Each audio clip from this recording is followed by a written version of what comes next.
our youth right now is prescription drug abuse. In 2011, it afflicts Westchester County and the Hudson Valley in large amounts. In 2011, 1,428 abuse cases were reported in the Hudson Valley. Sadly, in 2011 and 2012, 107 people died as a result of a drug overdose. And what is the number one culprit of drug abuse among our young people? It is not heroin, it is not cocaine, it is not crack, it is not crystal meth. It's drugs you find in your medicine cabinet, which are prescription drugs which are abused. And that's the problem that we are going after today. The problem is that kids hear that Vicodin or OxyContin, which are related to heroin, they're opioids, are a great high. And then when they see them on in their parents' medicine cabinets, they say, oh, this must be okay, it's in mom and dad's medicine cabinet. And we have so many problems. I've been leading the charge in Washington to go after this abuse. Right now, in America, more young people die of prescription drug abuse than heroin, crack, and cocaine abuse put together. And in fact, prescription drug abuse has led to an increase in the use of heroin because it's a similar high, and heroin is cheaper now than prescription drugs on the black market. It's an amazing thing. 70% of the kids who are abused, who have this abuse, it starts in the medicine cabinet. Only 5% come from a drug dealer. So that's the problem we face. And so what we're trying to do here is get these drugs off the medicine cabinets and disposed. And we still have a problem of overprescription. We're educating our physicians and our dentists. But my wife, not too long ago, had a wisdom tooth removed. She needed a painkiller for 3 days. They gave her Vicodin, but they gave her 50 pills. So 47 pills sat on our medicine cabinet shelf. Now, our daughters are older than teenage, so they didn't see them there. But if they were teenagers and they heard about it at school, they might have started taking the pills. And that is the problem we face. So we have a lot of things we're trying to do to go after prescription drug abuse. We've increased the penalties.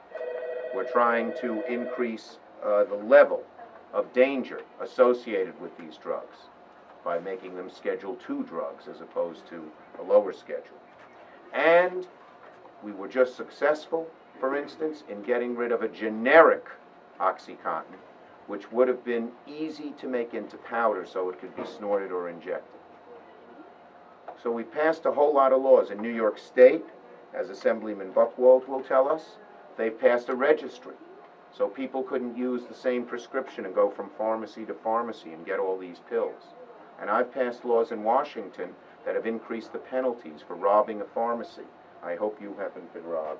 We are in a very safe community. You are in a safe community. You have the lieutenant and the chief here to tell us. Absolutely. But the number of pharmacies that are robbed has increased, and in some communities, burglars are robbing homes no longer for the jewelry box, but for the medicine cabinet. Wow.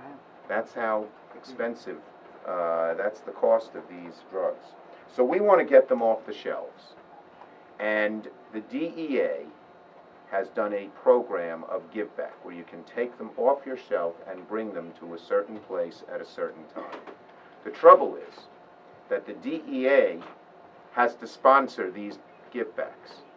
And many of our pharmacies, like the Northern Westchester Prescription Center right here, want to do this more. They're very civic-minded. You cannot flush these things down the toilet. They get into the water system, and they're dangerous. You're not supposed to do that. But people want to give them back.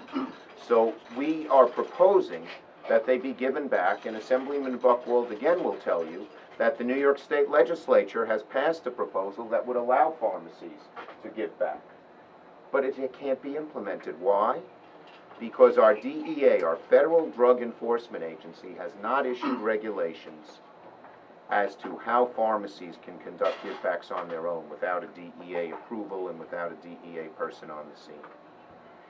They've been doing it they've been dallying, if you will, since 2009, 4 years. So we are calling on the federal government to do two things now. One, for the DEA to issue regulations so that pharmacies on their own can have give-back programs. The give-back programs that have occurred in Westchester have been quite successful, but there are just not enough of them, and they're not frequent enough. I don't have, do we have the numbers here, Meredith? Do you know? I'm just not. Which numbers? Of the give-backs? No. There's about 20 throughout the county. 20 boxes that will be. Okay, so there have been give-backs that are successful, take-backs. Right here in Kisco. Right here in Mount We do it Kisco, this they've done Saturday. We have the one. give-back or take-back. Some people call them give-back, some people call them take-back. I don't know what you call them here. Give-back? Take-back, okay, take-backs. We're gonna take back. Okay, but we're calling on a second thing. You know, there is a buyback program for guns that is very successful. Police departments do it. I don't know if you've done it here in Mount Kisco, but Not in yet. Westchester, you don't need it here, thank God.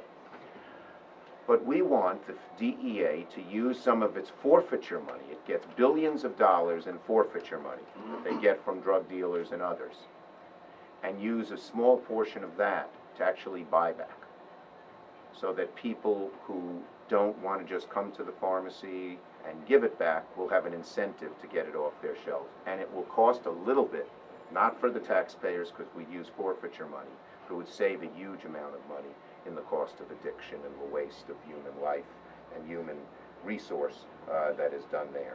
So if we can get